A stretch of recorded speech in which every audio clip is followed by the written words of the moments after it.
What's up, what's going on, guys? It's Migs with Polar Pro. We have the Mavic 2 Pro with us, and I'm here to show you a few settings that will make your videos more cinematic.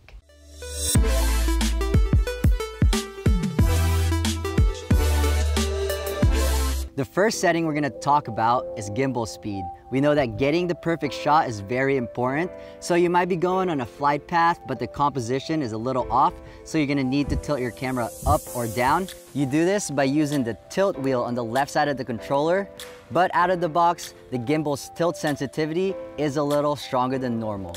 Even with the slightest touch, the movement seems a little fast and jerky, which could ruin your clip. So you're gonna need to go to the settings in the top right corner, click the gimbal icon, and then go to advanced settings. From there, you can see that the max gimbal speed is at 50. All you have to do is lower that gimbal sensitivity by moving the gimbal pitch to around 15, and then moving the gimbal pitch smoothness to about 20. By doing this, it slows down the movement of your gimbal tilt, so when you're adjusting it with that wheel, you have more control and the camera will be smoother. One little tip is that when you move your sensitivity, tilting the camera up and down is gonna be much slower. In case you need to straighten up your camera, there's a button in the back that you click that makes the camera go straight and makes it face down. The next setting we're gonna talk about in the Mavic 2 is the shutter and aperture. In the past consumer drones in DJI's line, changing the aperture wasn't possible. So adding that feature on the Mavic 2 is really nice. It's best to set and shoot your aperture at f2.8 up until f5.6. This is the native aperture where the image looks the sharpest. When shooting videos, you want to follow the 180-degree rule of shutter. That means you have to set your shutter speed to double your frame rate. So if you're shooting at 30 frames per second, you want to set your shutter speed to 160.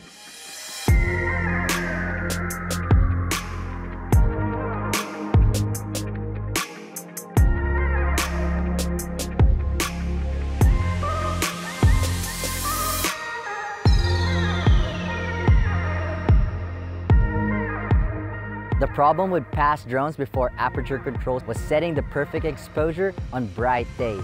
Following the 180-degree rule of shutter leaves you with a blown out image. You would then have to speed up your shutter speed to compensate for that exposure, which leaves you with a jittery and uncomfortable footage. Being able to control shutter and aperture now gives you the capability to have full manual control of exposure in your video. This is really amazing, especially when you're trying to get those cinematic clips. The next setting we're gonna talk about is the picture profile. Out of the box, the Mavic 2 Pro comes in natural color profile. Although this is great, a key setting is to put your Mavic 2 Pro in D-Log.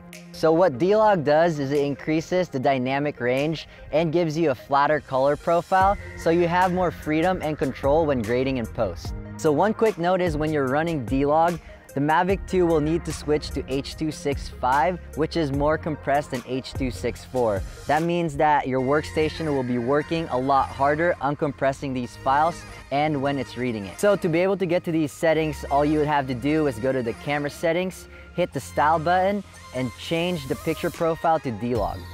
So the next setting we're gonna talk about is the little T on the right side of the remote. This turns your flight mode into tripod mode. In the older drones, you have to go to the intelligent flight modes to access this. So it's really nice that DJI put it on the right side of the remote. With tripod mode enabled, unlike position mode and sport mode, it's a lot slower and precise. The flight speed and sensitivity will be substantially reduced for more fine and stable shooting mode.